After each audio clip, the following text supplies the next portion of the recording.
Restaurant style butter chicken ఇంట్లోనే ఈజీగా చేసుకోవచ్చు. చాలా సింపుల్గా ఓన్లీ ఒక హాఫ్ అన్ అవర్లో అయిపోతుంది. కర్రీ అయితే చాలా ఫాస్ట్గా కుక్ అవుతుంది.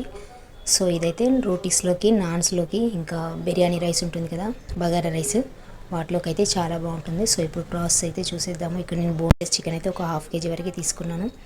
ఇంకా మసాలా పేస్ట్ ఉంటుంది కదా, దానికోసం కాజు, బిర్యానీ ఫ్లేవర్స్, టమాటో, ఉప్పు, కారం, పసుపు, అల్లం వెల్లుల్లి పేస్ట్, అలాగే జీలకర్ర, ఒక 2 పచ్చిమిర్చి, ఒక ఆనియన్, ఇవన్నీ అయితే స్మూత్గా పేస్ట్ చేసుకోండి.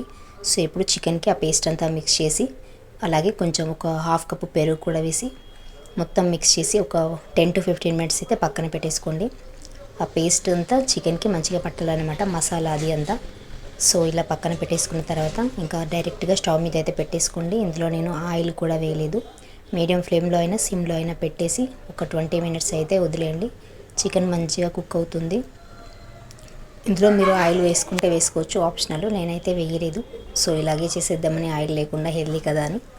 సో నెక్స్ట్ అయితే ఇది మంచిగా థిక్గా అయిపోయి గ్రేవీ అయితే ఈ కన్సిస్టెన్సీ వచ్చిన తర్వాత గరం మసాలా, అలాగే కొద్దిగా ధనియా పౌడర్, ఇంకా సన్నగా కట్ చేసుకున్న కొత్తిమీర వేసి మరొకసారి మంచిగా మిక్స్ చేసుకోండి. సో ఇక్కడ చూస్తున్నారు కదా, కర్రీ అయితే అయిపోవడానికి వచ్చింది. ఇంకా లాస్ట్ నేనైతే ఆల్మోస్ట్ అన్ని ఫుడ్స్ అయితే ఇంట్లోనే ప్రిపేర్ చేసుకుంటాను. బయట ఫుడ్స్ అంటే ఎందుకో నాకైతే అంతగా నచ్చవు. సో అందుకే ఇలా అన్నీ ట్రై చేస్తూ ఉంటాను ఇంట్లో. ఇది ఫస్ట్ టైం ఏం కాదు, చాలాసార్లు చేశాను. వీటిలో ఇది చేసినప్పుడు ఎప్పుడైనా సరే నేను నాన్స్ కూడా చేస్తాను. సో అది కూడా చేశాను. సో ఇంకా లాస్ట్లో కొంచెం కసూరి మెతి వేసేయండి, నలిపేసి బాగుంటుంది ఫ్లేవర్. ఇంకొక టీ స్పూన్ బటర్ వేసుకొని మరి ఒకసారి కలుపుకొని బటర్ మొత్తం మెల్ట్ అయ్యేంత వరకు అయితే వదిలేయండి. స్టవ్ ఆఫ్ చేసేయండి. ఇంకా బటర్ మెల్ట్ అయిపోయిన తర్వాత క్యాప్ ఓపెన్ చేసేయండి. కర్రీకి బటర్ ఫ్లేవర్ అయితే మంచిగా పట్టుకొని ఫ్లేవర్ అయితే చాలా బాగుంటుంది. సో నేను నాన్స్ చేశానని చెప్పాను కదా, దానిలోకి అయితే ఈ కర్రీ చేశాను. నాన్స్ కూడా పోస్ట్ చేస్తాను త్వరలో, తప్పకుండా వాచ్ చేయండి, తప్పకుండా ట్రై చేయండి. చాలా సింపుల్గా ఈజీగా అయిపోతుంది. మీకు ఎలా వచ్చిందో కూడా కామెంట్ చేయండి చేసిన తర్వాత.